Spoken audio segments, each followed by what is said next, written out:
Most fairy tales begin with "once upon a time." Josephine's tale began with silence. Not a vow, not a spell. Just the cutting of her hair and the binding of her chest as she chose at 21 to become someone else entirely. For 7 months, she hid within the estate of Duke Raymond Hawthorne, an invisible stable boy by day, a silent shadow by night. To the servants, she was just another pair of hands. To the Duke, she was no one. She never meant to fall for him. Not when she was nothing more than the boy who steadied his horses. But love doesn't ask for permission. And her heart decided long ago that it belonged to a man who could never want her back. Because Josephine wasn't just a servant. She was a noble woman hidden in plain sight. And her disguise wasn't a whim. It was survival. To reveal herself would mean returning to the fate she fled. A brutal, arranged marriage she would rather die than accept. So perhaps this is not a romance at all, but something darker. A story of secrets and survival. Of desire and deception. Of a woman who gave up her identity not for love, but for freedom. The question is, how long can she keep hiding? And what happens when the Duke finally sees what's been right before him all along? Some girls are forced into marriage. Josephine Foster chose something far more dangerous. She vanished. The night her Uncle Arthur Foster signed her away to an aging industrialist, she did not scream. She did not beg. She sat in her chamber, hands folded in her lap, listening to the heavy footsteps fade down the corridor. She listened to the clink of glasses below, to the low rumble of male laughter sealing her fate. And when silence finally fell over the estate, Josephine stood. She walked to the mirror, stared at the girl reflected there. Pale skin, dark eyes, hair that fell in soft waves past her shoulders. A girl bred for drawing rooms and garden parties. A girl meant to smile and curtsy and obey. A girl who would cease to exist by morning. She reached for the scissors. The first cut was hesitant. The second, deliberate. By the third, her hand no longer trembled. Dark locks fell to the floor like shed skin. She did not mourn them. She carved away everything that marked her as Josephine Foster, daughter of a ruined noble house, niece to a man who valued her only as currency. When she finished, a stranger stared back, sharp-featured, hollow-eyed, neither girl nor woman, or just a shadow that might pass for a boy in dim light. She bound her chest with strips torn from a petticoat. The compression hurt. She welcomed the pain. It reminded her that survival required sacrifice. She pulled on her late brother's old coat, the one her uncle had kept locked away like a relic. It hung loose on her frame, smelling faintly of dust and forgotten grief. Her brother Thomas had been dead 5 years. Fever took him at 14. Her father followed 6 months later, drowning his sorrow in drink until his heart gave out. Her mother had died birthing a stillborn son when Josephine was 8. All that remained of the Foster family was Josephine and her Uncle Arthur. And Arthur had decided she was worth more sold than sheltered. She gathered what little she could carry, a few coins stolen from the kitchen jar, the bread wrapped in cloth, her brother's pocket watch, the only inheritance her uncle had not yet pawned. By the time the grandfather clock struck 3, Josephine Foster had slipped through the servants' entrance and disappeared into the November fog. By dawn, only Joseph remained. The road to Hawthorne Estate stretched long and cold. Josephine walked it with her head down, cap pulled low, every step taking her further from the life she had known. Her feet blistered, her stomach cramped with hunger. But she did not stop. She could not stop, because behind her lay a marriage bed she would rather die than enter. And ahead lay, she did not know, only that it had to be better than the alternative. Hawthorne Estate rose from the mist like something out of a Gothic tale. Grey stone walls, narrow windows, towers that pierced the low clouds. It sprawled across the hillside, vast and imposing, surrounded by carefully manicured grounds that spoke of wealth beyond imagination. Duke Raymond Hawthorne owned it all. Josephine had heard the stories. Everyone had. The Duke was cold, ruthless, a man who inherited his title at 22 when his father died under suspicious circumstances. Some whispered poison. Others said the old Duke simply could not bear the disappointment of his son's callousness and willed himself to death. Raymond Hawthorne never married, though titled women threw themselves at his feet. He never smiled, though his wealth could buy any pleasure. He moved through society like winter itself, leaving frost in his wake. And Josephine, desperate and disguised, walked straight toward his domain. She found the servants' entrance at the back of the manor. At a heavy wooden door, worn smooth by decades of use. She knocked, once, twice. The door opened to reveal a weathered man in his 50s, grey-haired and stern-faced. "What do you want, boy?" Josephine kept her voice low, roughening it as she had practiced during the long walk. "Work, sir. Any work. I can muck stables, haul water, tend fires. I do not eat much, and I will not cause trouble." The man studied her with sharp eyes. Josephine forced herself to meet his gaze without flinching. Boys did not lower their eyes. Boys stood their ground. "What is your name?" "Joseph, sir. Joseph Whitehead." The lie came easily. A new name for a new life. "You have family, Joseph Whitehead." "No, sir. Orphaned. Been on my own these past years." The man grunted. "You look half-starved. When did you last eat?" "Yesterday, sir." Another grunt. The man stepped aside. "Come in, then. We always need hands in the stables. Work hard, keep your head down, and you will have a roof and meals. Cause trouble, and you will find yourself back on that road. Understood?" "Yes, sir." "Thank you, sir. I am Francis, the estate steward. You answer to me, and through me, you answer to his grace." Francis said the title with weight, as though speaking of something divine and terrible. "You will not address the Duke unless spoken to. You will not linger in his presence. You will not look him directly in the eye. The Duke values privacy and order above all things." "Can you manage that?" Josephine nodded. Invisibility was exactly what she needed. "Good. Come, I will show you to the stables." The stables smelled of hay and horse and honest labor. Josephine breathed it in, letting the familiar scents ground her. She had spent time in her family's stables as a child, before her father's decline. She knew horses, knew how to gentle them, how to read their moods. Francis introduced her to Dennis, the head stable hand. Dennis was younger than Francis, perhaps 30, with sun-darkened skin and calloused hands. His eyes were kind, but cautious. "Another mouth to feed," Dennis said, but without malice. "You know horses, boy?" "Yes, sir." "Do not call me sir. I am just Dennis. Save the sir for those who demand it." He gestured toward the stalls. "You will start with mucking and feeding.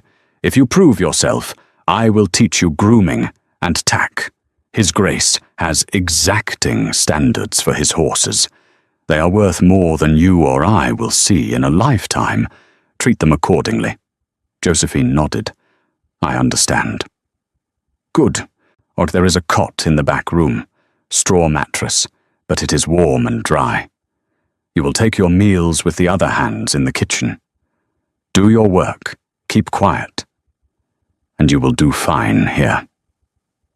That first night, Josephine lay on the narrow cot, every muscle aching, and allowed herself a single moment of relief. She had survived the first day. She had a place to sleep, food in her belly, meager as it was, and no one had looked at her and seen Josephine Foster. They saw only Joseph, a stable boy, invisible, safe. The days fell into rhythm. Wake before dawn, muck stalls, feed horses, haul water, groom flanks until they gleamed. Josephine worked with her head down and her mouth shut, just another shadow among shadows. She learned the names of the other servants. Edith, a housemaid with sharp eyes and a sharper tongue, who sometimes brought extra bread to the stables. Millie, a scullery maid who hummed while she worked. Wallace, the groundskeeper who spoke more to plants than people. And she learned the unspoken rules. Do not go to the East Wing after dark. The Duke walks there, and he values solitude.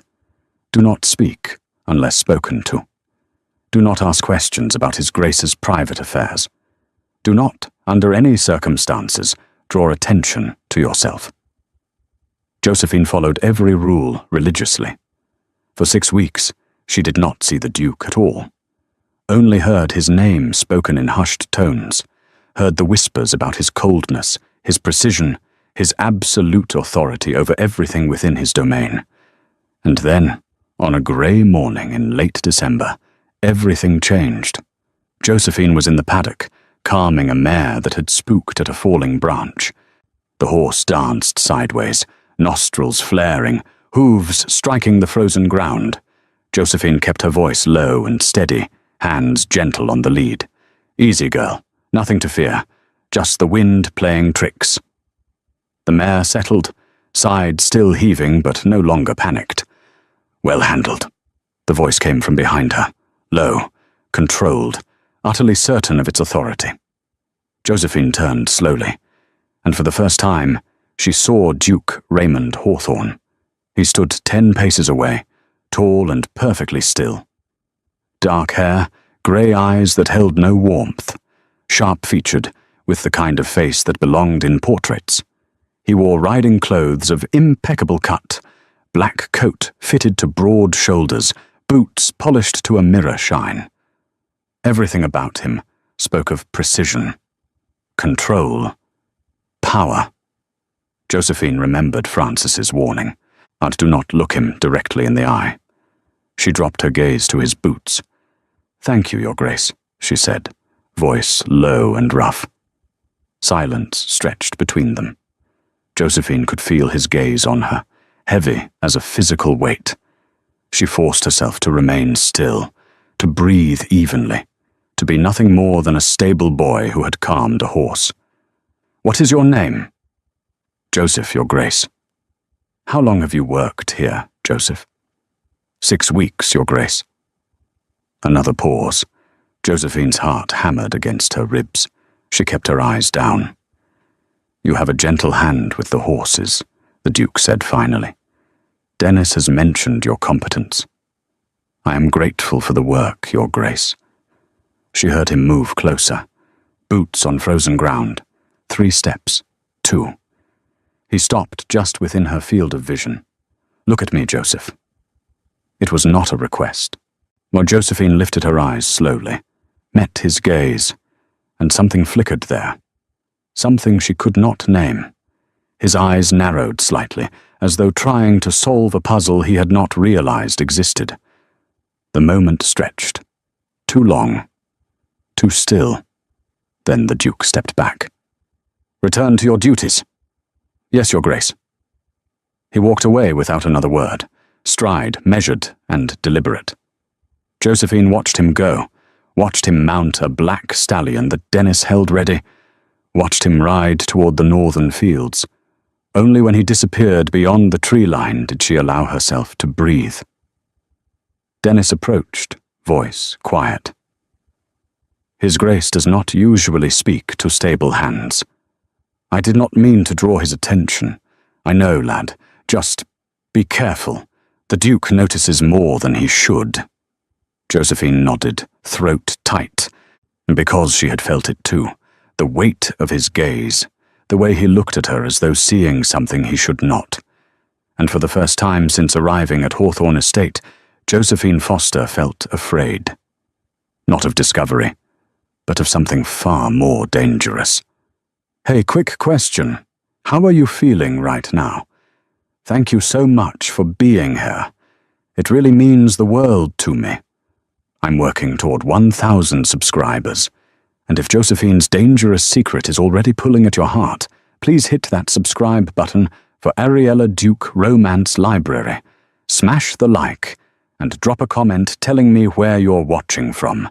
It helps more than you know. All right, thank you. Now let's get back to what happens when the Duke, who never looked, finally did. Winter deepened its hold on Hawthorne Estate. Snow fell in thick curtains, to blanketing the grounds in silence. Josephine's hands cracked from the cold, despite the rough gloves she wore. Her fingers bled sometimes when she worked, but she bound them and said nothing. Survival meant endurance, and endurance meant silence. The Duke did not speak to her again, but Josephine began to notice his presence in ways she hadn't before. He rode every morning, regardless of weather. Always the black stallion, a beast called Erebus, that tolerated no one's hand but the Duke's. Sometimes Raymond Hawthorne rode to the northern woods, sometimes to the village, but he always passed through the stable yard, and every time his eyes found her. Not obviously, not with any outward acknowledgement, but Josephine felt the weight of his gaze like a touch against her skin. She would be mucking a stall or hauling feed, and she would look up to find him watching. Just for a moment. Just long enough to make her breath catch. Then he would ride past, and she would be left wondering if she had imagined it. "You are jumpy lately," Dennis observed one morning as they worked side by side, oiling tack. "Something troubling you, Joseph?" Josephine shook her head. "Just the cold. Makes everything harder. Aye, winter is cruel here, but we have it better than most. Warm beds, regular meals. His Grace treats his staff fairly, long as you do your work." Dennis paused, then added quietly, "He is a hard man, but not a cruel one. I have worked here 15 years, never seen him raise his voice or his hand. He expects perfection, but he rewards competence. Does he ever smile?" The question escaped before Josephine could stop it. Dennis's eyebrows rose. Oh, then he laughed, a rough sound. In 15 years? Maybe twice. Once at a horse auction when he outbid a man he despised. Once when his hound caught a fox that had been raiding the henhouse. Both times it was more a smirk than a smile. His Grace is not given to displays of emotion. Josephine absorbed this information silently. A man who never smiled, who moved through life with absolute control, who noticed everything but revealed nothing. A dangerous man to hide from. "Why does he not marry?" she asked, keeping her voice casual. "Surely he needs an heir." "Ah, lad, you are asking questions above your station." But Dennis's tone held no rebuke. His Grace was engaged once, years ago, to Lady Margaret Shepherd, beautiful woman, from what I heard.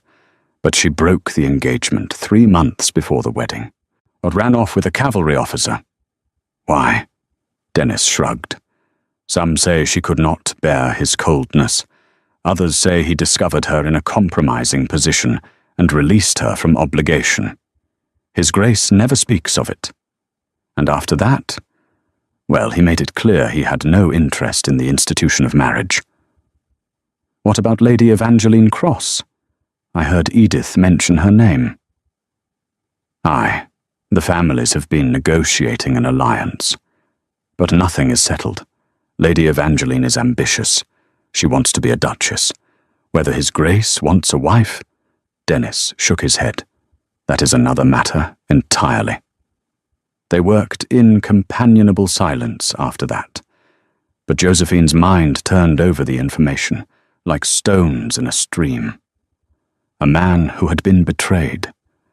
A man who trusted no one. A man who now watched her with eyes that saw too much. 3 days later, Francis summoned Josephine to the steward's office. She stood in the doorway, cap in hand, heart hammering. Had someone discovered her secret? Had her uncle sent men looking for her? Francis looked up from his ledger. "Ah, Joseph. Come in, lad." She stepped inside, forcing her breathing to remain steady. "You have been doing good work in the stables," Francis said. "Dennis speaks highly of your competence with the horses." "Thank you, sir. His Grace requires an additional hand inside the manor, someone steady, discreet, and hard-working. I have recommended you." Josephine's stomach plummeted. "Inside the manor, sir?" "Yes. You would assist with various duties, tending fires, carrying water, running errands. Light work, but it requires someone trustworthy. His Grace is very particular about who moves through his private spaces." This was the last thing Josephine wanted. Invisibility had kept her safe. Being pulled closer to the Duke, closer to scrutiny, closer to the possibility of discovery. But refusing would draw suspicion. She swallowed hard. "I am honored, sir. When do I begin?" "Tomorrow morning. Report to the servants' entrance at 6. Mrs. Helena Osborne, the housekeeper, will instruct you further." Francis paused, studying her with those sharp eyes. "You are a quiet lad, Joseph. That is good. His Grace values silence and efficiency. Do your work, keep your head down, and you will do well." "Yes, sir." "Thank you, sir." Josephine left the office with her mind racing. Inside the manor, close to the Duke. This was dangerous, but she had no choice except to adapt and survive. Mrs. May Osborne was a formidable woman in her 50s, with iron-grey hair pulled into a severe bun and a gaze that could cut glass. She stood in the servants' hall the next morning, hands clasped at her waist, inspecting Josephine as though evaluating livestock. "You are Joseph?" "Yes, ma'am." "You will address me as Mrs. Osborne. I run this household with absolute precision. You will be punctual, clean, and silent. You will not linger in rooms where you do not belong. You will not touch items that are not within your duties to touch. And you will not, under any circumstances, disturb His Grace. Is that clear?" "Yes, Mrs. Osborne." "Good. Come." She led Josephine through the manor, and for the first time, Josephine saw the true scope of Hawthorne's wealth. Marble floors, crystal chandeliers, paintings in gilded frames, furniture that belonged in palaces. Every surface gleamed, every corner held some object of beauty or value. "You will start each morning in the drawing room," Mrs. Osborne explained as they walked. "Light the fire, dust the surfaces, ensure fresh water in the vases. Then the library, then His Grace's study, though only when he is absent. When His Grace is working, you do not disturb him." They climbed a grand staircase, their footsteps muffled by thick carpet. The second floor held more opulence, guest chambers, a music room, a conservatory filled with winter-blooming plants. "You will occasionally be asked to attend His Grace directly," Mrs. Osborne continued, "carrying correspondence, fetching items he requires. When in his presence, you speak only when spoken to. You keep your eyes down. You do not presume familiarity. Or the Duke is not your friend, Joseph. He is your employer, and your better. Remember that." "Yes, Mrs. Osborne." They stopped before a heavy oak door. Mrs. Osborne's expression sharpened. "This is His Grace's private chamber. You will enter only to tend the fire, and only in the early morning, when he is elsewhere. You touch nothing, except what is necessary for your duties. This room is sacred territory. Violate its sanctity, and you will be dismissed immediately. Understood?" "Yes, Mrs. Osborne." She opened the door. The chamber was vast, but surprisingly austere. A large four-poster bed with dark curtains, a wardrobe of carved mahogany, a desk positioned before windows that overlooked the grounds, books on shelves, a fireplace with a marble mantel, but no personal items, no photographs, no trinkets or mementos, are just functional elegance and complete emotional silence. "You will enter at 5:30 each morning," Mrs. Osborne said. "Light the fire, ensure the room is warm before His Grace wakes. Then you will leave immediately. You will not linger. You will not explore. Is that clear?" "Yes, Mrs. Osborne." "Then begin your duties." "I expect perfection, Joseph." She left, her footsteps fading down the corridor. Josephine stood in the Duke's private chamber, heart pounding. She could smell the faint scent of him here. Something clean and masculine. Soap and leather and the smoky remnant of last night's fire. She moved quickly, gathering kindling from the brass box beside the fireplace, building the fire with practiced efficiency. Within minutes, flames crackled to life, casting golden light across the room. She straightened, brushing ash from her hands, and froze, because standing in the doorway, watching her with those cold grey eyes, was the Duke himself. He wore a dressing gown of dark silk over his nightshirt. His hair was slightly dishevelled from sleep, but his gaze was sharp, alert. Josephine's breath stopped. "Your Grace," she managed, dropping into an awkward bow. "I apologize. Mrs. Osborne said you would be elsewhere." "Mrs. Osborne assumes I keep to a schedule," Raymond interrupted quietly. "I do not always oblige." He stepped into the room, and Josephine instinctively stepped back. Her spine hit the fireplace mantel. Nowhere left to retreat. The Duke stopped 3 paces away, studied her with that unsettling intensity. "You are the stable boy, Joseph." "Yes, Your Grace." "You have been reassigned inside the manor." "Yes, Your Grace." "Do you find the work satisfactory?" "I am grateful for any work, Your Grace." His eyes narrowed slightly. "You speak very little. Most servants chatter constantly when given the opportunity."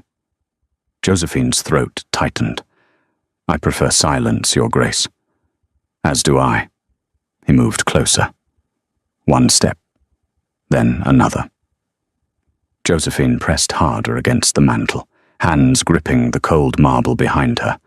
The Duke stood close enough now that she could see the fine details of his face, the sharp line of his jaw, the pale scar that cut through his left eyebrow, the absolute absence of warmth in his expression. "You are frightened of me," he observed. "No, Your Grace." "You are lying." She said nothing, because he was right. Raymond reached out slowly, deliberately, and adjusted the collar of her rough shirt, where it had twisted awkwardly. His fingers brushed the side of her neck, just for a moment, just long enough to make her skin burn. "You are unlike the others," he said quietly. "The other servants either grovel or gossip. You do neither." "Why is that, Joseph?" "I have nothing to say that would interest Your Grace. On the contrary, I find your silence intriguing." He stepped back, releasing her from the weight of his proximity. Josephine sucked in a breath she had not realized she was holding. "Complete your duties," the Duke said, turning toward the windows. "And in the future, knock before entering. Even if you believe the room to be empty." "Yes, Your Grace." "My apologies, Your Grace." She fled. Down the corridor, down the servants' stairs, not stopping until she reached the kitchen where Edith and Millie worked over steaming pots. Edith looked up, their eyebrows raised. "You look like you have seen a ghost, Joseph. You all right, lad?" Josephine nodded, not trusting her voice. Because what she had seen was not a ghost. It was something far more dangerous. The Duke's curiosity. The days turned into a careful dance of proximity and avoidance. Every morning, Josephine entered the Duke's chamber at precisely 5:30. She learned his patterns. He rose at 6, dressed with mechanical precision, and descended to the dining room by 5:30. She could time her exits to avoid him, could slip through his space like smoke, leaving no trace except warm fires and perfectly arranged rooms. But the Duke began testing her. Small things at first. He would return to his chamber earlier than usual, catching her mid-task. would stand in the doorway and watch her work without speaking. His silence was heavy, expectant, as though waiting for her to crack under the pressure of his attention. She never did. She kept her eyes down, her movements efficient, her mouth shut, and his fascination seemed to deepen. "You have steady hands," he remarked one morning as she poured water into the basin on his washstand. "Thank you, Your Grace." "Where did you learn such precision?" "Practice, Your Grace." "That is not an answer." Josephine set down the pitcher carefully. "I worked in many places before coming here, Your Grace. I learned what was required. And your family?" "Dead, Your Grace." "All of them?" "Yes, Your Grace." He absorbed this in silence. Then, softly, "You wear grief quietly." She did not respond. Could not, without revealing too much. The Duke moved closer. She could hear the whisper of fabric as he walked, the soft tread of his boots on carpet. He stopped beside her, so close that his sleeve brushed her shoulder. "Look at me, Joseph." She obeyed, tilting her face up slowly. Met his gaze. Those grey eyes studied her with clinical precision, searching for something. Some truth she could not allow him to find. "You have unusual eyes," he said. "Dark. Very dark. Almost black in certain light. Is that so, Your Grace?" "Yes." His hand lifted, and for one terrifying moment, Josephine thought he would touch her face. Instead, he reached past her and picked up a towel from the stand. "Return to your other duties." "Yes, Your Grace." She left quickly, pulse hammering. He was getting too close, noticing too much, and Josephine had nowhere to run. Lady Evangeline Cross arrived on a cold afternoon in February, descending from an ornate carriage in a gown of emerald silk that defied the winter chill. She was beautiful in the way of predators. Sharp features, calculating eyes, a smile that revealed nothing. The household buzzed with the news. The Duke's potential bride, the alliance that would unite two powerful families, the wedding that might finally soften Raymond Hawthorne's cold heart. Josephine watched from the servants' corridors as Evangeline swept through the manor, cataloguing everything with quick, assessing glances. This was a woman who knew her worth and expected the world to acknowledge it. "She is magnificent," Millie whispered, as they carried linens through the halls. "Can you imagine being married to the Duke? All this wealth, all this power." "She is welcome to it," Edith muttered. "I would not want to share a bed with that man if you paid me. Cold as winter he is." Josephine said nothing, but she felt something twist in her chest, something she had no right to feel, because the Duke was nothing to her, could be nothing to her. And yet, that evening, Josephine was tending the fire in the library when Evangeline entered. She wore a different gown now, pale blue silk that rustled with each step. Her perfume filled the room. Expensive, cloying. Josephine kept her head down, focused on the fire. "You there, boy?" She straightened slowly. "Yes, my lady." Evangeline studied her with eyes that missed nothing. "What is your name?" "Joseph, my lady." "How long have you worked here, Joseph?" 4 months, my lady." "And you work closely with His Grace?" "I tend his chambers and assist with household duties, my lady." Evangeline moved closer, circling Josephine like a cat examining a mouse. "You are quite young, and rather delicate for a stable boy." Josephine's stomach clenched. "I am strong enough for my work, my lady." "Are you?" Evangeline reached out and grasped Josephine's hand before she could pull away, turned it over, examining the palm. "Your hands are rough, but your fingers are long, almost elegant. How curious." She released Josephine's hand and stepped back, a small smile playing at her lips. "Tell me, Joseph, does His Grace treat you well?" "Yes, my lady, very well." "Does he speak to you often?" "Only when necessary, my lady." How fortunate for you, then, that he finds you necessary. There was something dangerous in her tone, something that made Josephine's skin prickle with warning. Will that be all? Of my lady? For now. Evangeline settled into a chair, arranging her skirts with practiced grace. You may go, Joseph, but I suspect we will speak again soon. Josephine fled the library, Evangeline's knowing smile burning in her memory. Dinner that night was a formal affair. Josephine was assigned to assist the footman, carrying dishes from the kitchen, pouring wine, removing plates between courses. She moved through the dining room like a ghost, eyes down, silent. But she could feel Evangeline watching her. The Duke sat at the head of the table, expression neutral, as Evangeline regaled him with stories of London society. She laughed, she smiled, she deployed every weapon in the arsenal of charm. Raymond Hawthorne remained unmoved. You are very quiet tonight, Your Grace, Evangeline observed, her tone light but probing. I am often quiet, Lady Evangeline. True, but I had hoped my presence might inspire something more engaging. I am not given to idle conversation. Clearly. She took a sip of wine, eyes glittering. Tell me, do you find satisfaction in your current household arrangements? I find them adequate. Only adequate. You have such wealth, such power. Surely you could surround yourself with more refined company. I prefer competence to refinement. How very practical of you. Evangeline's gaze slid to Josephine, who was refilling water glasses. Your servants are certainly competent, especially that young boy. Joseph, was it? He seems quite devoted to his duties.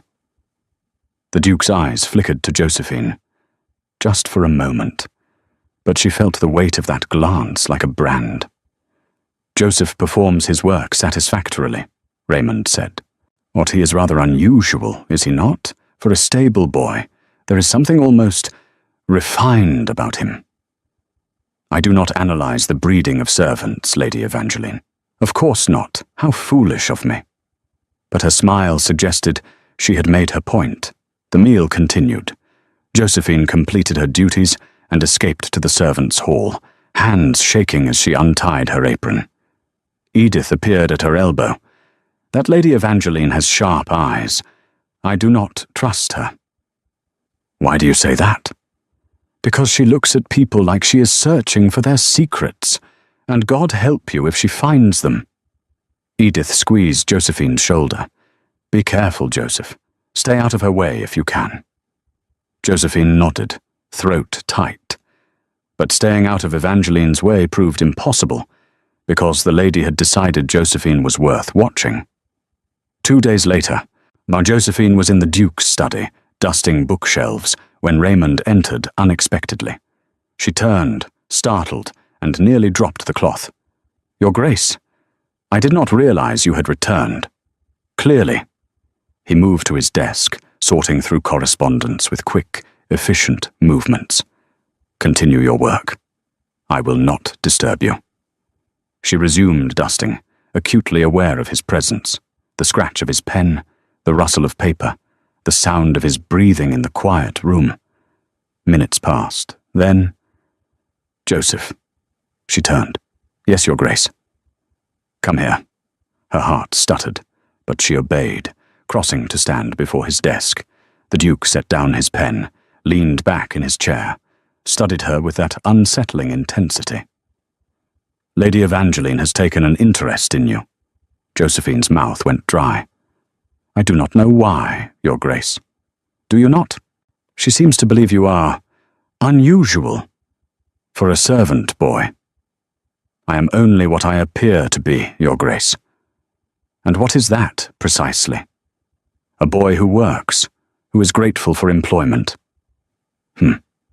He stood, and Josephine fought the urge to step back. The Duke circled the desk slowly, deliberately. I find it curious. Lady Evangeline is rarely wrong in her assessments of character. She has a talent for detecting deception. Josephine forced herself to meet his eyes. I have nothing to hide, Your Grace. Have you not? He stopped directly in front of her, close enough that she had to tilt her head back to maintain eye contact, close enough that she could see the fine grain of his skin, the precise line where his collar met his throat. You are trembling, he observed. It is cold, Your Grace. The fire is quite warm. Or try again. Then I am nervous, Your Grace. Your presence is intimidating. Good.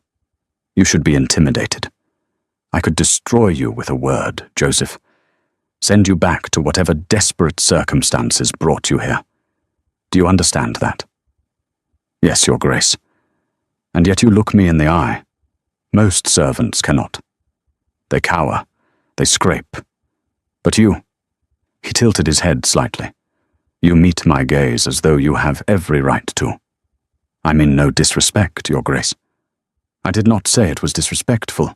I said it was unusual. His hand lifted, and Josephine's breath stopped, but he only adjusted her collar again, that same deliberate gesture, fingers brushing the side of her neck, warm against her cold skin. You wear your clothes carelessly, he said quietly, as though you are uncomfortable in them. They are all I have, or Your Grace. Perhaps I should have the tailor make you something better suited.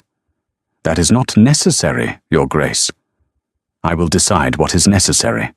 His thumb traced the line of her collarbone through the fabric, a slow, deliberate touch that made heat pool in her stomach. You have very fine bones, Joseph. Delicate. She could not breathe, could not move, could only stand there, trapped between his body and the desk, his hand at her throat, his eyes searching hers. Your Grace, she whispered. Please. Please what? I do not understand what you want from me. Something flickered in his expression. Surprise, perhaps, or recognition of a question he could not answer. He stepped back. The loss of his proximity felt like cold water.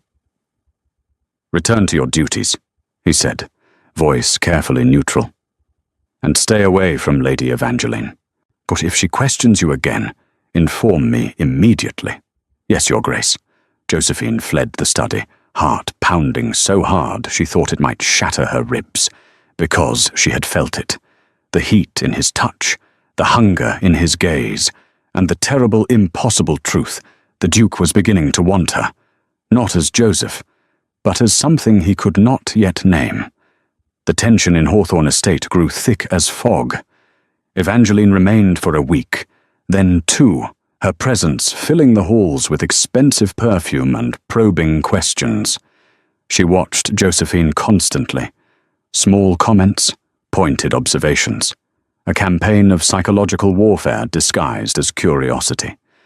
Your voice is quite soft, Joseph, she remarked one morning as Josephine carried tea to the drawing room. Almost musical. Has anyone ever mentioned that? No, my lady. How strange. Most boys your age have rough voices. Yours is refined. Josephine set down the tray with careful hands. I speak little, my lady. Perhaps that is why. Perhaps. Evangeline's smile was cold. Or perhaps there is another reason entirely. She let the words hang in the air like a noose. And Josephine knew. Evangeline suspected. She might not know the full truth, but she smelled deception the way predators smell blood. That evening, as Josephine tended the fire in the library, Evangeline entered and closed the door behind her. The click of the latch sounded impossibly loud. We should talk, Joseph. Privately. Josephine straightened slowly. I have duties to complete, my lady. They can wait. Evangeline moved closer, her silk gown whispering across the floor. I have been watching you these past weeks, studying you, and I have come to a rather interesting conclusion. My lady, you are not what you claim to be. Josephine's heart stopped. I am a servant, my lady. Nothing more. Liar. The word was soft, almost gentle. You move wrong. Speak wrong. Hold yourself wrong. You have the hands of someone who has done hard labor, yes, but the bearing of someone born to better circumstances.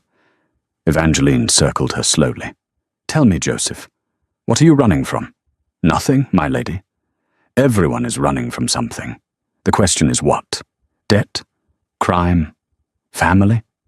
Josephine kept her expression blank. I am an orphan, my lady. I have no family.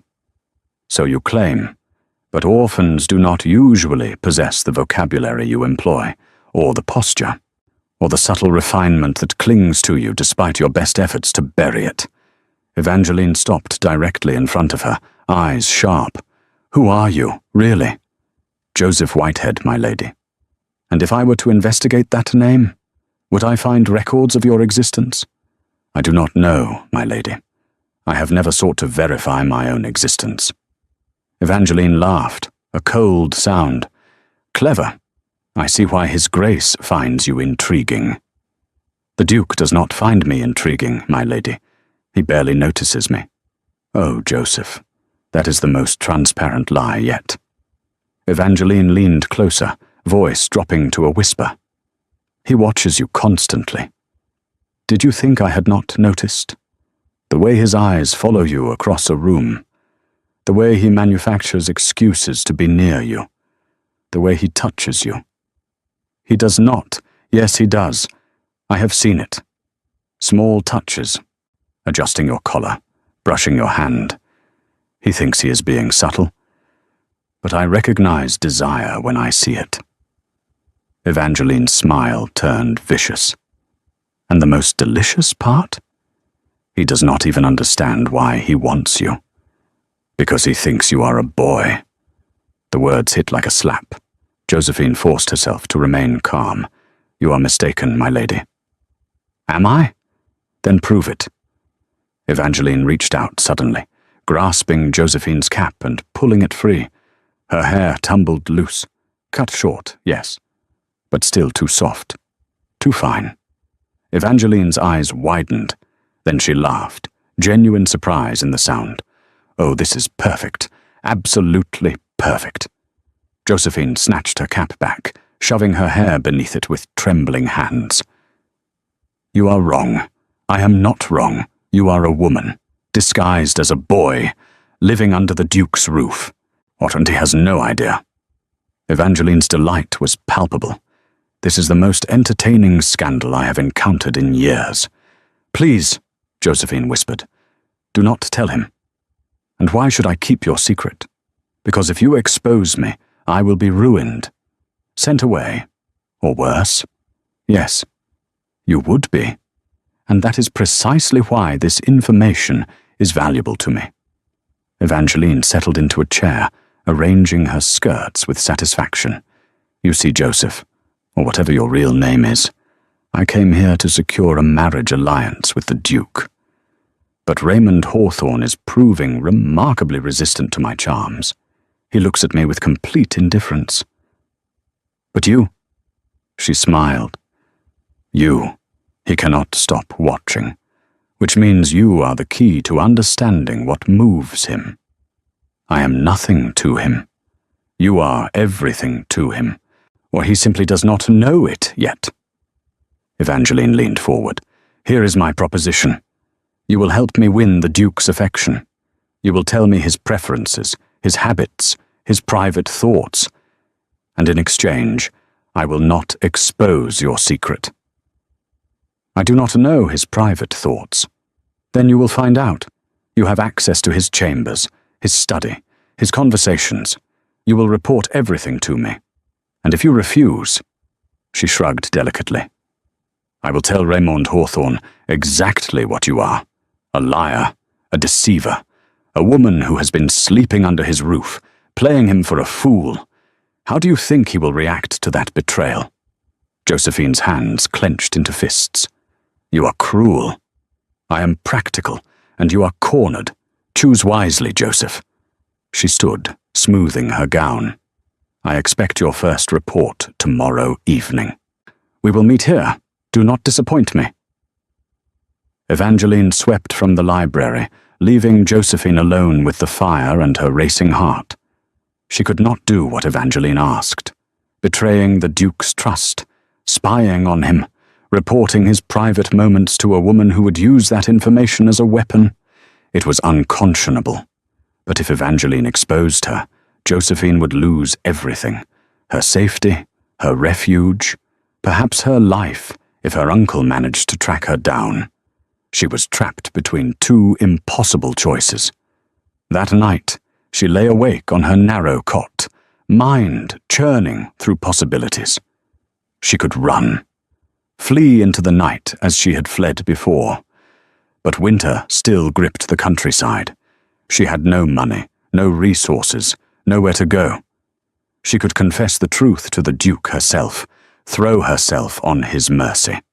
But Raymond Hawthorne was not known for mercy.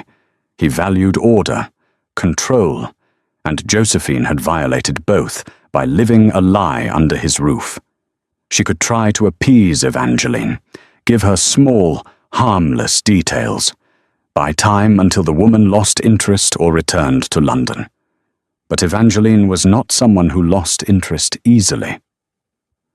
Dawn came without answers, and when Josephine entered the Duke's chamber to tend the fire, she found him already awake, standing at the window, staring out at the snow-covered grounds. He did not turn as she entered. "Your Grace, I did not mean to disturb—" "You did not disturb me. I have been awake for hours." His voice was quiet, thoughtful. "Tell me, Joseph, do you believe in honesty?" The question struck like a blade. "Yes, Your Grace." "Truly? Even when honesty brings pain?" "Especially then, Your Grace. Lies only delay the inevitable." He turned to face her. His expression was unreadable. And yet people lie constantly, to protect themselves, to gain advantage, to hide what they fear others will judge. "Yes, Your Grace. Are you lying to me, Joseph?" Her breath caught. "Your Grace. It is a simple question. Are you lying to me?" She wanted to confess, wanted to tell him everything, but the words stuck in her throat. "I have never deliberately deceived you, Your Grace. That is not the same as honesty." "No, Your Grace, it is not." He studied her for a long moment. Then he crossed the room, stopping close enough that she could smell the faint scent of shaving soap on his skin. "Lady Evangeline spoke to me last night," he said quietly. "She suggested that you are not what you appear to be, that you hide secrets." Josephine's stomach dropped. "What did you tell her, Your Grace?" "I told her that my servants' pasts are none of her concern, that if you wished to share your history, you would do so of your own accord." His hand lifted, and this time he did touch her face, fingertips against her jaw, tilting her face up. "Was I wrong to defend you, Joseph?" Tears burned behind her eyes. "No, Your Grace. You were kind." "I am never kind. I am practical, and it is practical to keep competent servants, regardless of what ghosts chase them." His thumb brushed across her cheekbone, so gentle, so dangerous. "But I will ask you once more. Are you lying to me?"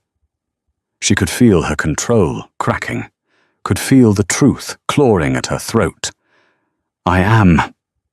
She swallowed hard. "Well, I am not the person you believe me to be." "No one ever is." He released her face, stepping back. "But I do not require perfect honesty from my servants, Joseph. Only perfect service. Can you provide that?" "Yes, Your Grace." "Then that is all I need to know. For now." He turned away, dismissing her, and Josephine fled, knowing that she had just been given a reprieve she did not deserve. That evening, she met Evangeline in the library, as commanded. "Well?" Evangeline demanded. "What have you learned?" "The Duke rises early. He prefers his coffee black. He reads before bed. I do not care about his breakfast habits, you foolish girl. I want to know what moves him, what makes him feel." "He does not feel, my lady. Or if he does, he hides it well. Everyone feels. You simply need to find the crack in his armor. Evangeline paced the room, agitated. Does he speak of his past? Of Lady Margaret Shepherd? No, my lady. Does he mention marriage? Children? The future? No, my lady. Useless. Evangeline turned on her, eyes blazing. I need something I can use. Something that will make him see me as more than a political alliance. Josephine hesitated. Then, quietly, he values honesty, my lady. He said so this morning. Honesty? From the man who trusts no one? He does not trust easily, but he respects those who speak plainly, who do not manipulate or deceive.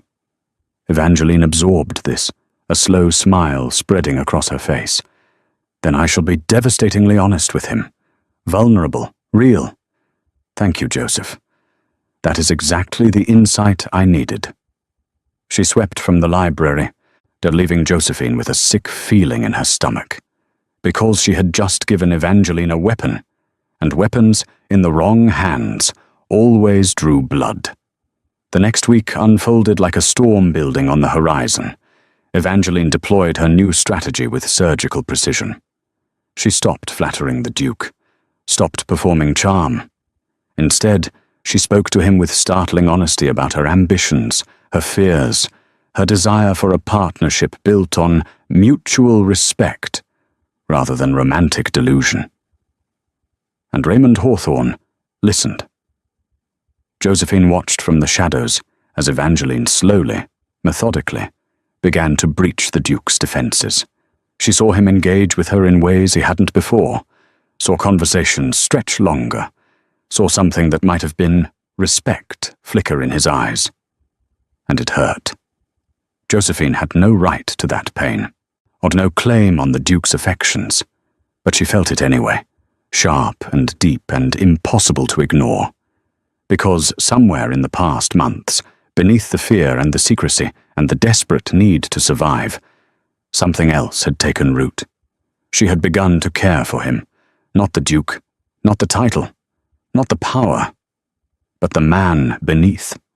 The man who rose before dawn to ride alone through winter fields, who read philosophy by candlelight, who spoke rarely but listened intently, who carried loneliness like a second skin. She saw him in moments he thought himself unobserved, saw the exhaustion behind his perfect control, saw the way his hand trembled sometimes when he thought no one watched, saw the hunger for connection he would never admit. And God help her, she wanted to give him that. But she could not, because she was Joseph. And Joseph could offer nothing except lies. The turning point came on a night when spring storms battered the estate. Josephine was in the Duke's study, lighting candles as rain lashed the windows. Thunder rumbled like artillery. Lightning split the sky in jagged white scars. She had thought the Duke was at dinner with Evangeline, but the door opened, and he entered, soaked to the skin. "Your Grace!" Josephine rushed forward instinctively. "You are drenched. Let me fetch towels." "Leave it." His voice was rough, strained. She stopped. "Your Grace?" He moved to the fireplace, hands braced against the mantel, head bowed. Water dripped from his hair, his clothes. His shoulders rose and fell with each breath. "Your Grace, you will catch cold. Please, let me—" I said, "Leave it, Joseph." But she could not, and could not stand there and watch him suffer when she had the means to help. She grabbed towels from the washstand, approached him carefully. "At least dry your hair, Your Grace." He did not move, did not acknowledge her. So she reached up, hesitant, and began to dry his hair herself. Her hands trembled. This was too intimate, too dangerous, but she could not stop.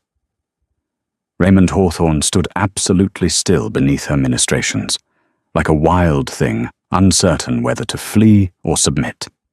"Why do you persist in caring for me when I have given you no kindness?" he asked quietly.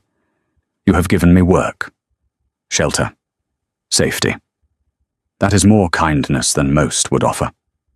I have given you orders. That is not kindness. Then perhaps I am simply foolish, Your Grace. A sound escaped him, not quite a laugh, not quite a sigh. Yes, or perhaps you are. She finished with his hair, moved to his shoulders, pressing the towel against wet fabric. She could feel the heat of him through the cloth, could feel the tension coiled in his muscles.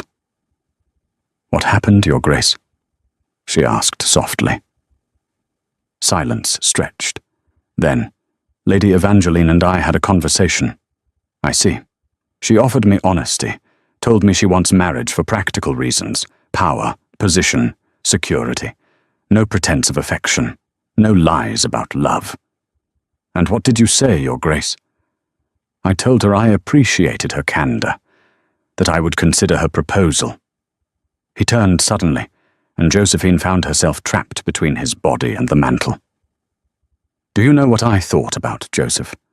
While she outlined the strategic advantages of our union.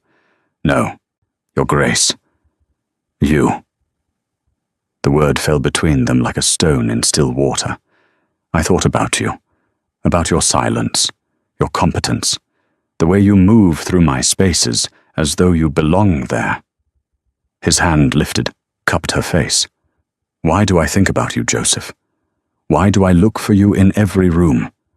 Why does your absence bother me more than Evangeline's presence? Josephine could not breathe, could not speak. Answer me, he demanded, voice rough. I do not know, Your Grace.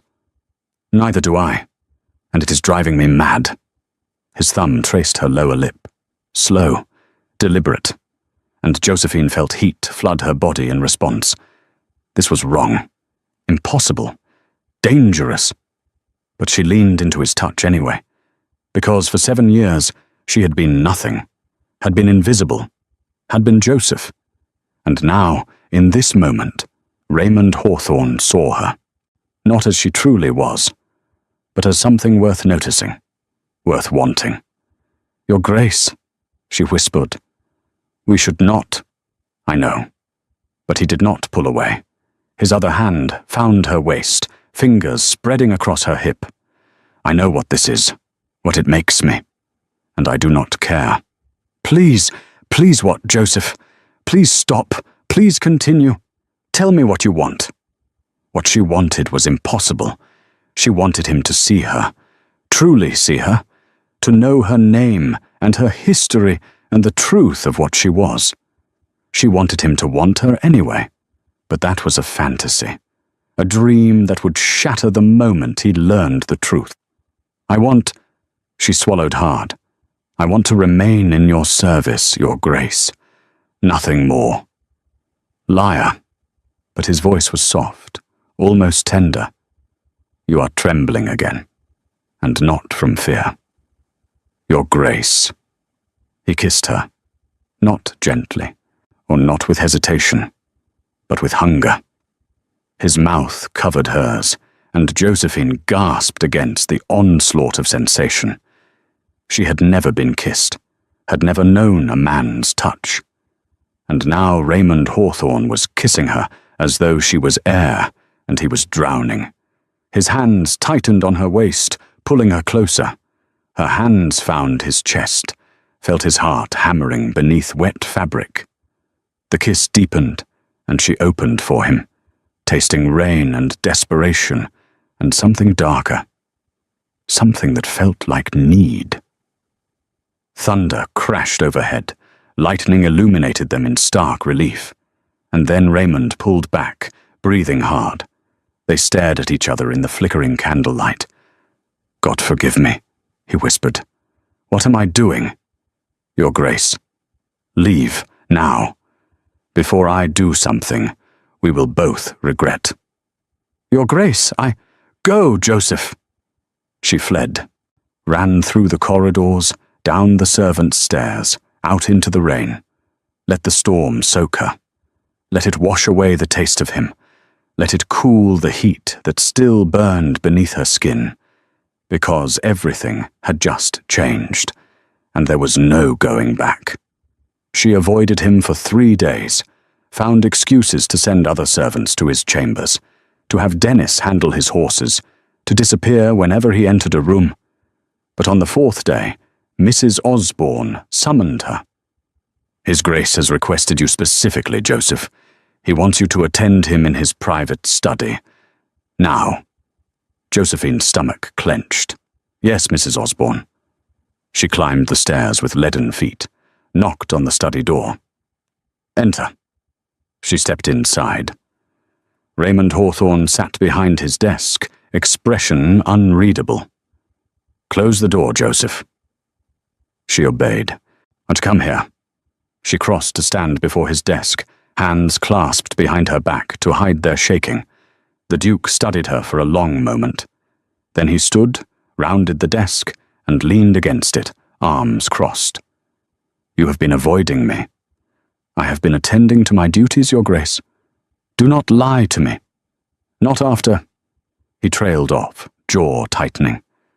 "We need to discuss what happened." "There is nothing to discuss, Your Grace. You were upset." "The storm." "Do not make excuses for me. I kissed you. I wanted to do more. And you—" His eyes searched hers. "You did not pull away." "I was frightened, Your Grace." "No. You were many things. But frightened was not amongst them." He moved closer, and Josephine's breath caught. "Tell me truthfully, Joseph. Did you want me to stop?" She could not lie. "Not about this." "No." "What, Your Grace?" The admission hung between them. "Why?" he asked softly. "Why do you affect me this way? You are a boy, a servant, and yet when I am near you, I feel—" He shook his head. "I feel things I have no right to feel." "Perhaps you are lonely, Your Grace." "I have been lonely for years. That is not new. This is—" He reached out, fingers brushing her jaw. "This is something else entirely. Your Grace, if anyone knew, no one will know. This stays between us. Do you understand?" "Yes, Your Grace." "Good." His hand slid into her hair, tilting her head back. "Because I am not done with you yet, Joseph. Not even close." He kissed her again. Slower this time, deeper. His mouth explored hers with thorough precision, learning her responses, coaxing sounds from her throat she had never made before.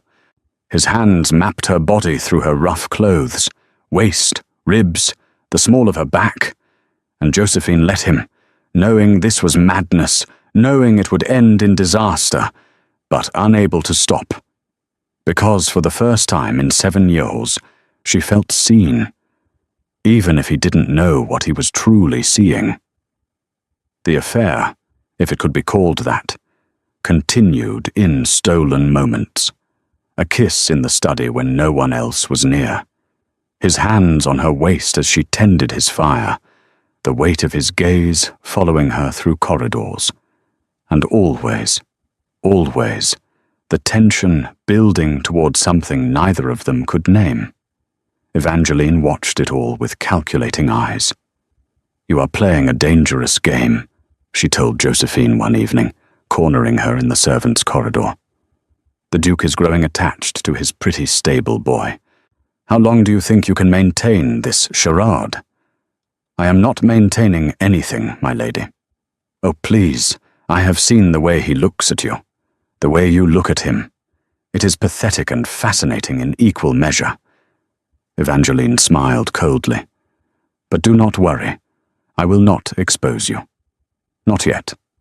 This is far too entertaining." "Why are you doing this?" "Because I can. Because watching Raymond Hawthorne tie himself in knots over someone he can never truly have is the most interesting thing to happen at this estate in years." She leaned closer. "Besides, the longer this continues, the more ammunition I gather. When I finally do reveal your secret, the scandal will be exquisite." She walked away, leaving Josephine with ice in her veins. Because Evangeline was right. This could not continue. Eventually, the truth would surface. No, and when it did, the fallout would destroy everyone involved. The breaking point came on a night in late March. Josephine entered the Duke's chamber to find him standing by the window, shoulders rigid with tension. "Your Grace? Is something wrong?" "Close the door."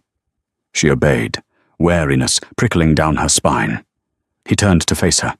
His expression was strange, controlled, but something dangerous flickered beneath. "Take off your cap." "Your Grace, take it off." With trembling hands, she removed her cap.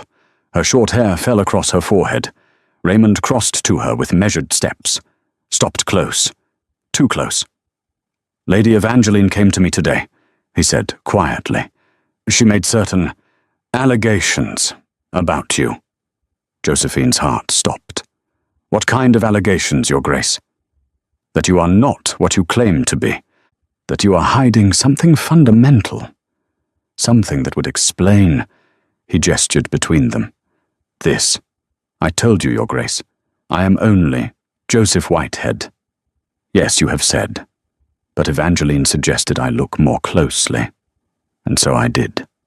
His hand lifted to her face, fingers tracing the line of her jaw with clinical precision. "Your skin is too soft. Your features too delicate. Your voice, when you forget to roughen it, too musical." His thumb pressed against her pulse point. "Your heartbeat races when I touch you, not from fear, from something else. Your Grace, please, look at me." She met his eyes, saw the terrible intelligence there, the pieces falling into place. "Who are you?" he asked, voice barely above a whisper. She could lie, could maintain the fiction, could cling to Joseph until the very end. But standing there, and with his hand against her throat, and his eyes seeing too much, Josephine made a choice. She chose honesty. "My name is Josephine Foster," she said quietly. "I am not a boy. I am a woman. And I have been hiding in your household for 7 months." The silence that followed was absolute. Raymond's hand fell away. He stepped back, expression cycling through shock, disbelief, anger. "A woman," he repeated. "Yes, Your Grace." "You have been all this time." "Yes, Your Grace." He turned away sharply, hands clenching into fists. "How dare you? How dare you come into my home under false pretenses and—" He spun back. "Did you laugh at me?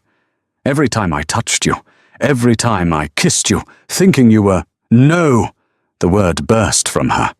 "I never laughed. I never mocked you. I was terrified every moment that you would discover the truth and what? Send you away. Have you arrested? You lied to me, Josephine Foster. You deceived me for months. You let me believe—" His voice cracked.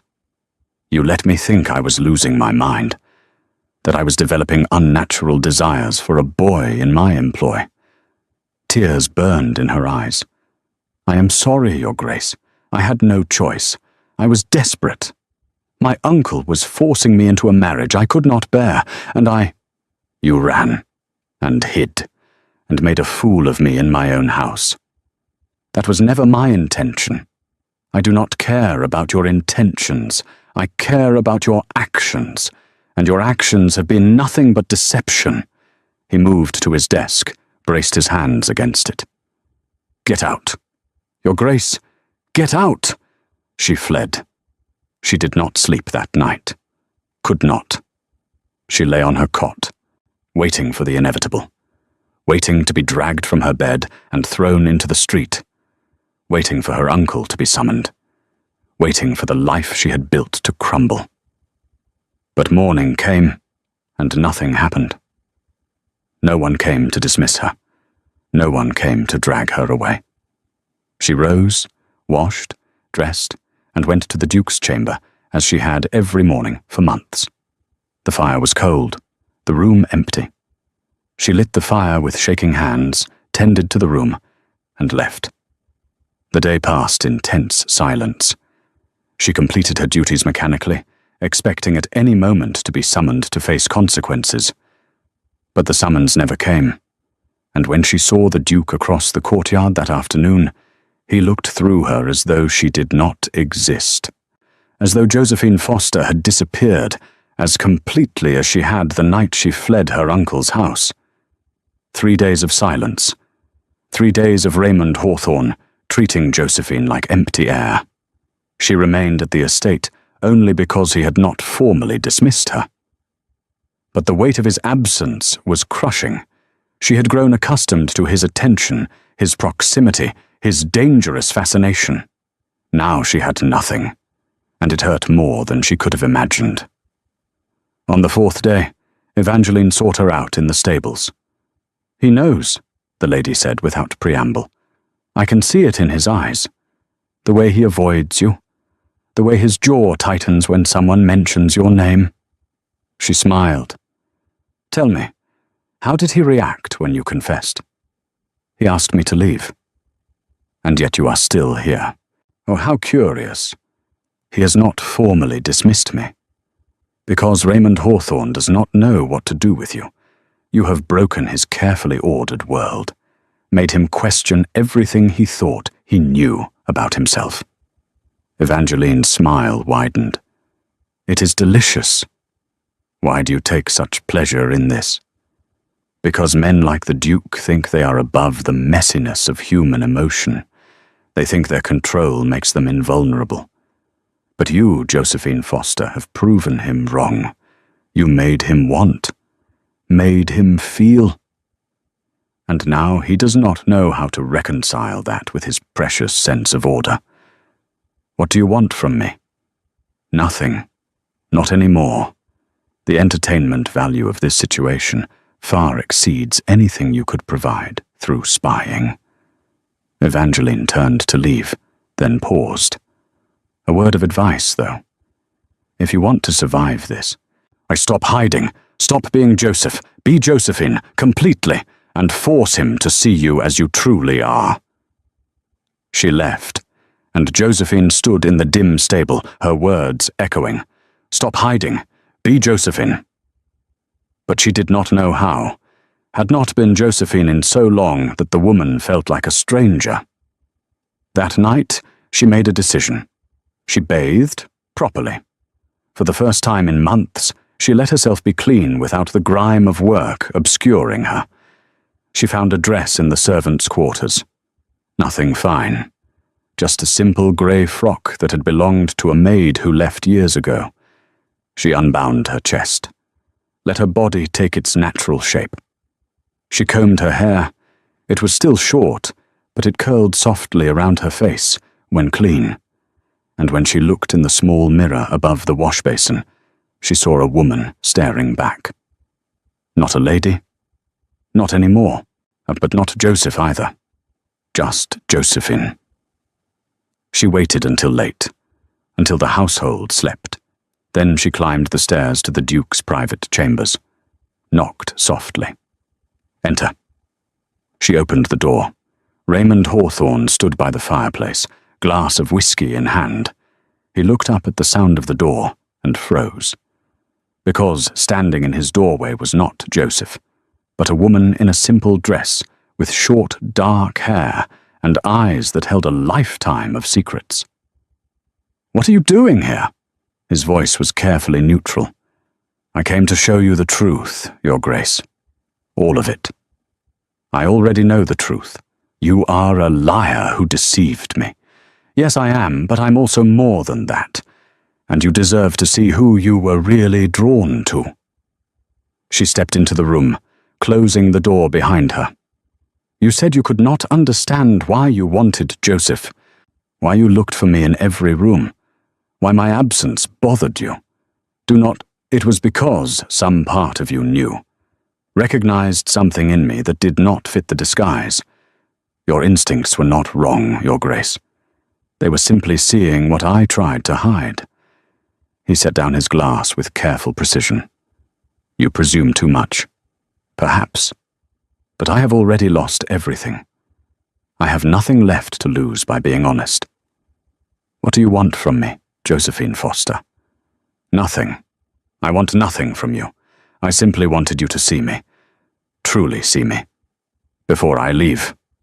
"Leave? I have not dismissed you. Not formally. But you made your feelings clear. You cannot bear the sight of me, and I cannot continue to live as a ghost in your household." Silence stretched between them.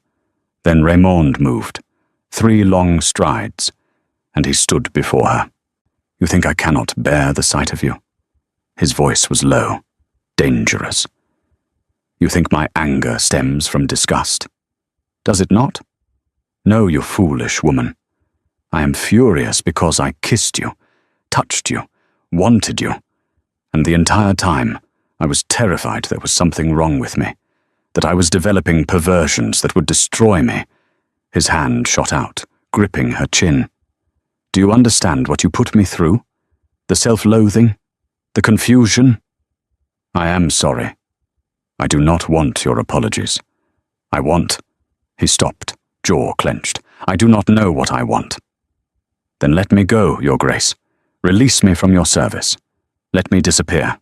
"No." The word was absolute. "Your Grace.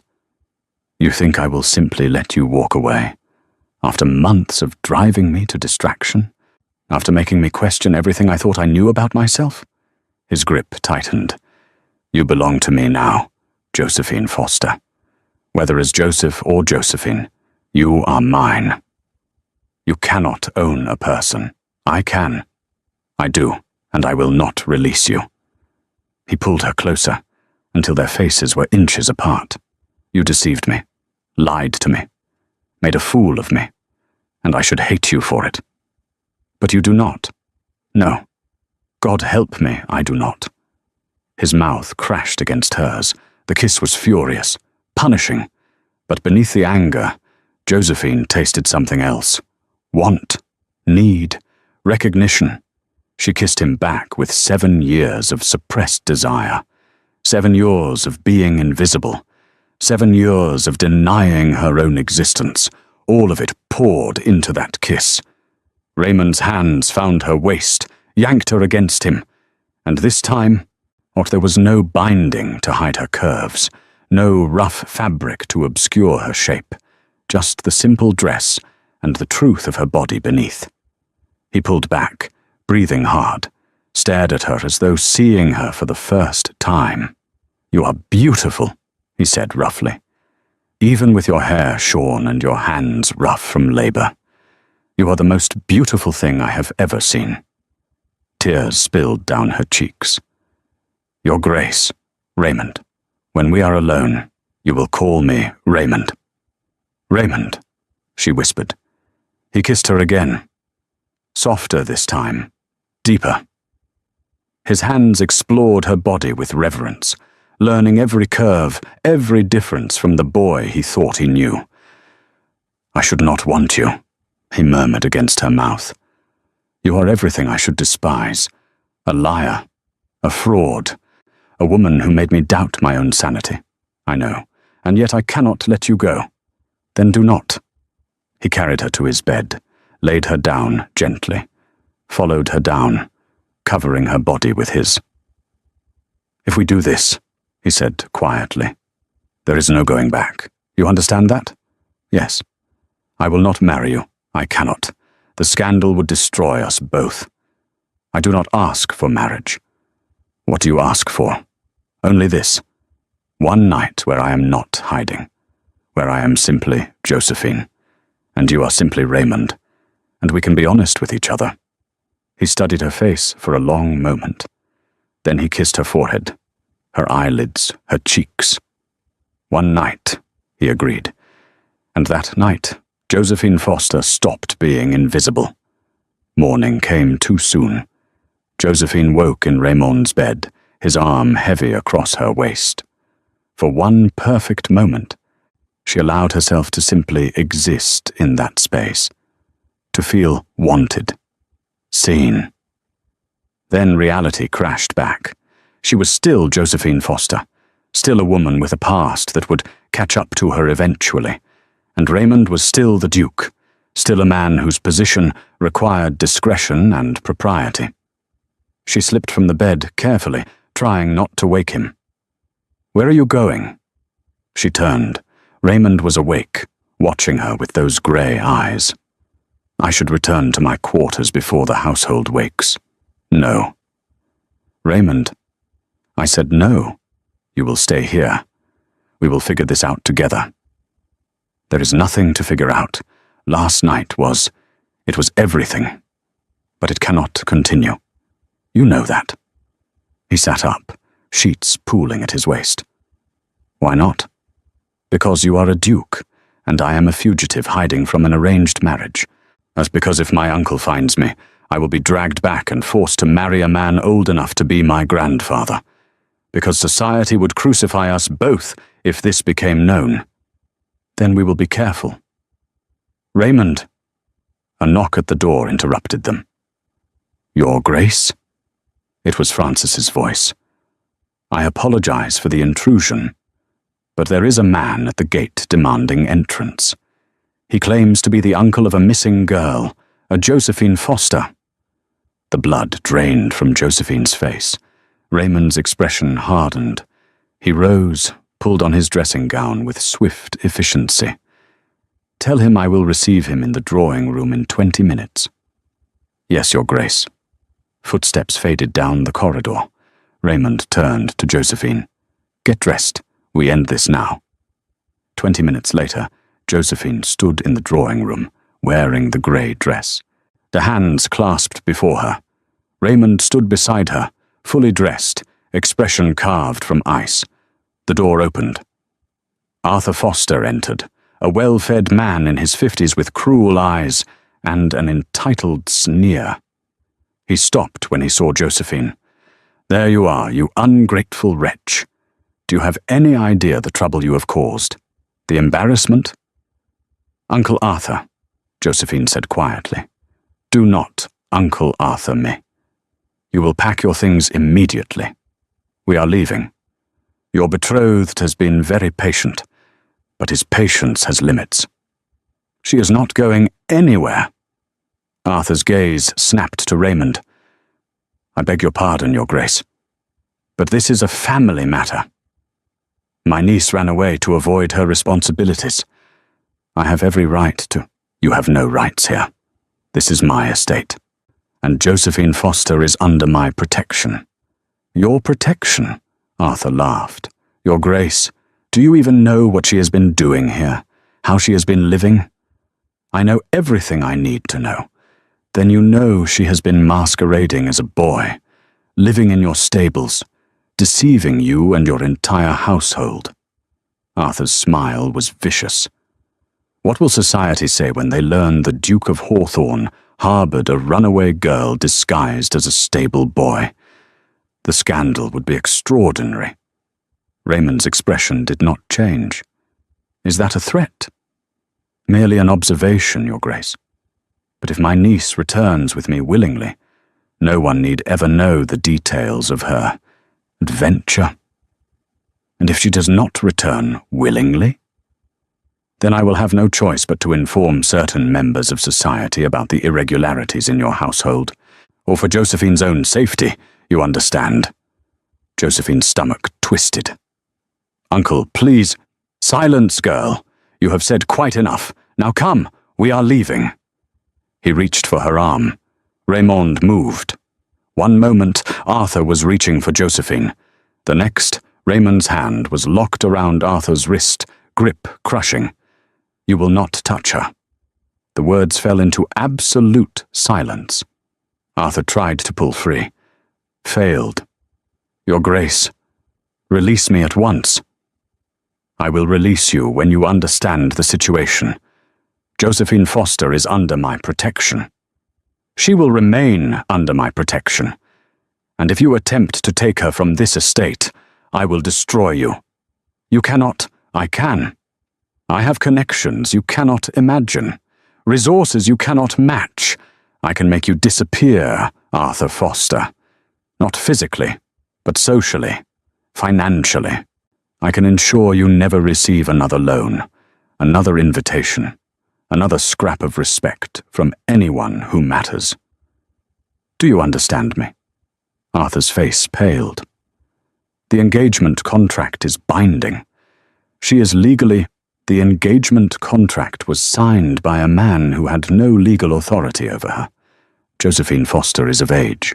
She has the right to refuse any marriage she chooses, and she chooses to refuse yours. This is outrageous. This is reality. You have two options. You can leave this estate peacefully, never to contact Josephine again. Or you can fight me. And I promise you, Arthur Foster, you will lose.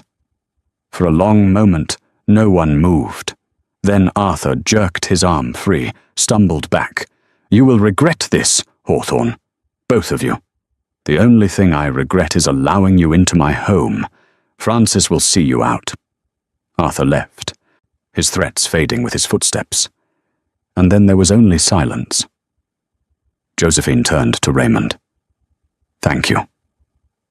Do not thank me yet. This is far from over. What do you mean? I mean that your uncle was right about one thing. There will be scandal. Society will learn that I harbored a woman disguised as a boy in my household. They will speculate. They will gossip. They will demand answers. I will leave, disappear again.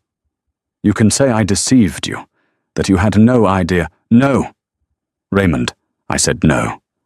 We are past the point of you running, Josephine. If there is to be scandal, we face it together.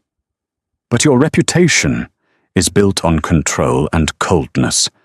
Perhaps it is time for that to change. He cupped her face gently.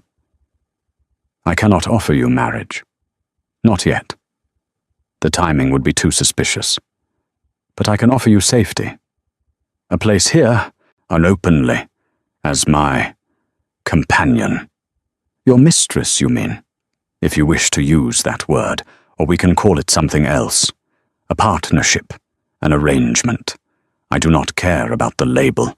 I care about you staying. Tears spilled down her cheeks. Why?